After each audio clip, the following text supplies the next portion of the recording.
Generally ગરમીઓમાં શાક રોટલી ખાવાનું તો મન જ નથી થતું અને આમ પણ સારા શાક પણ નથી મળતા અને ખાસ કરીને બાળકોને તો કંઈક નવું વેકેશન પડે એટલે જમવા કે નાસ્તો કરવા તો જોઈએ જ જોઈએ.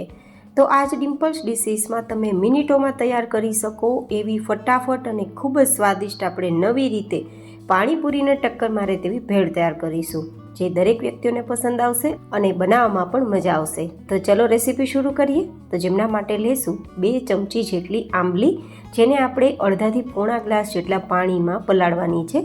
સાથે મીઠાશ માટે 3 ચમચી જેટલો ગોળ ઉમેરું છું. અહીંયા તમે ખજૂર ઉપયોગમાં લઈ શકો છો. હવે આ બંને વસ્તુ છે તેને થોડીવાર માટે ઉકાળવાની છે. ઇટ મીન્સ આપણી આંબલીને સોફ્ટ કરવાની છે.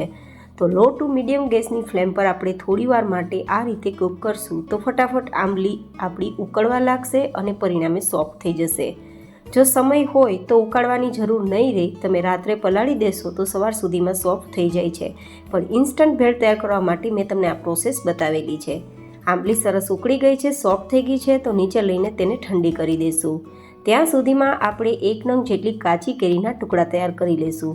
અત્યારે કેરીની સિઝન છે અને કાચી કેરીમાં વિટામિન સી ભરપૂર હોય છે, જે આપણે ગરમીથી કે લૂથી બચાવે છે, હીટ વેવથી બચાવે છે, સાથે સારો સ્વાદ તો આપે છે અને આપણે સ્કિન માટે કે હેર માટે પણ બેનિફિટ આપે છે.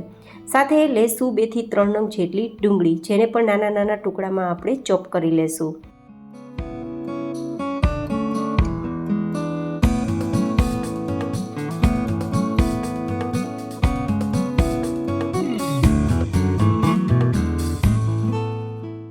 હવે આપણે એક ચટણી તૈયાર કરવા માટે મિક્સર જાર લેશું અને તેમાં ધોયેલો ફુદીનો લેશું. લગભગ અડધી પણી જેટલો મેં લીધો છે.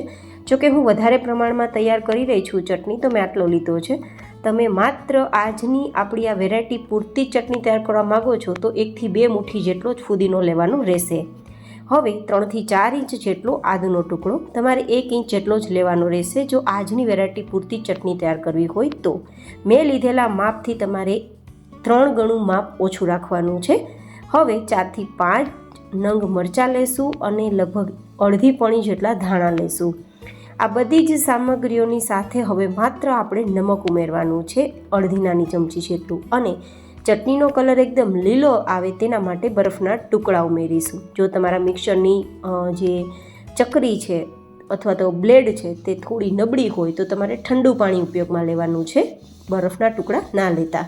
હવે આ રીતે ગ્રાઇન્ડ કરી લેશું તો સરસ મજાની ગ્રીન કલરની ચટણી આપણી તૈયાર થઈ ગઈ છે. આમાં આપણે ખટાશ મીઠાશ કશું નથી ઉમેર્યું, કારણ કે આપણે આંબલી અને ગોળ છે તેનો ઉપયોગ કરવાના છીએ. જો તમે આંબલી અને ગોળનો ઉપયોગ ના કરવાના હોય તો આ ચટણીમાં તમારે લીંબુ અને ખાંડ અથવા તો મિશ્રી ઉમેરવાની રહેશે.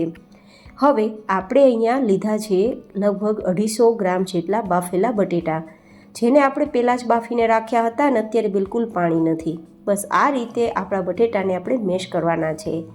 હવે આપણે તૈયાર કરીશું આપણી ઇન્સ્ટન્ટ ચાટ કે પછી ભેળ. હવે તેમના માટે હું લઉં છું 15 થી 16 નંગ જેટલી પાણીપુરીની પૂરી.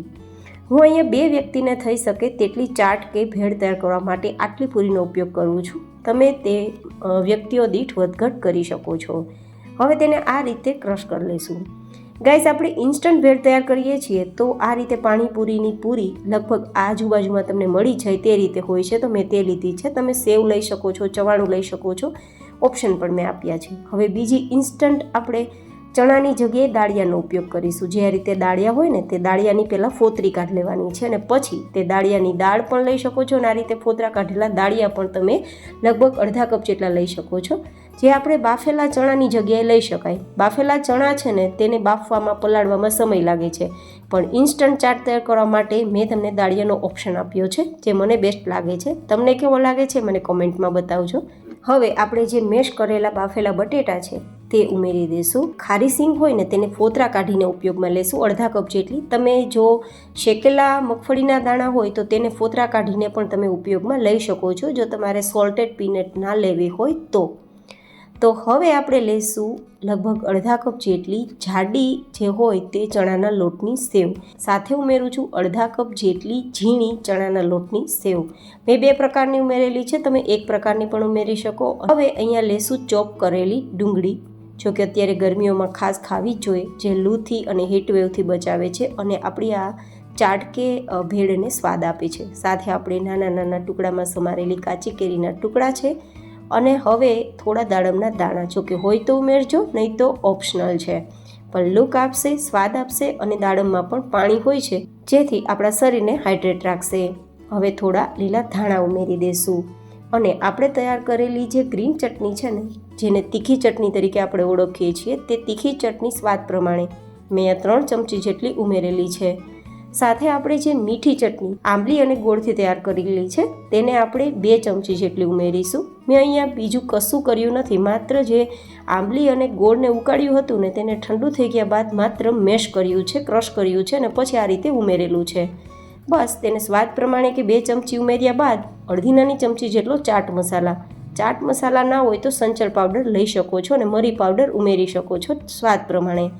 બસ પછી બીજું કશું ઉમેરવાની જરૂર નથી, મિક્સ કરી દેવાનું છે અને એકદમ સરસ મિક્સ થઈ જાય પછી ફટાફટ તેને સર્વ કરવાની છે, કારણ કે સમય રહેતાં આમાં રહેલી વસ્તુઓ થોડું પાણી છોડશે તો તે પછી સોફ્ટ થઈ જશે, તો પછી ભાવશે નહીં. હવે આ રીતે તૈયાર થયેલી આપણી ભેળ છે તેમને સાથે બીજું કશું ખાવાની જરૂર નહીં પડે. ઇન્સ્ટન્ટ નાસ્તો હોય કે પછી હલકી ફૂલકી ભૂખ હોય કે સાંજ માટે હળવું ડિનર તમારે તૈયાર કરવું હોય અને શાક રોટલી ખાવાની ઈચ્છા ના હોય ત્યારે તમે મિનિટોમાં તૈયાર કરી શકો છો આજની આપણી આ ચાટ કમ ભેળની રેસીપી. તો ઉપરથી ઈચ્છા હોય તો દાડમ, સેવ અને ધાણાથી સ્પ્રિંકલ કરીને સર્વ કરીશું. કેવી લાગી તમને મારી આજની આ રેસીપી એ કોમેન્ટમાં જરૂર બતાવજો. ફરી મળીશું એક નવી જેન હેલ્ધી રેસીપી સાથે. ત્યાં સુધી stay healthy and stay happy.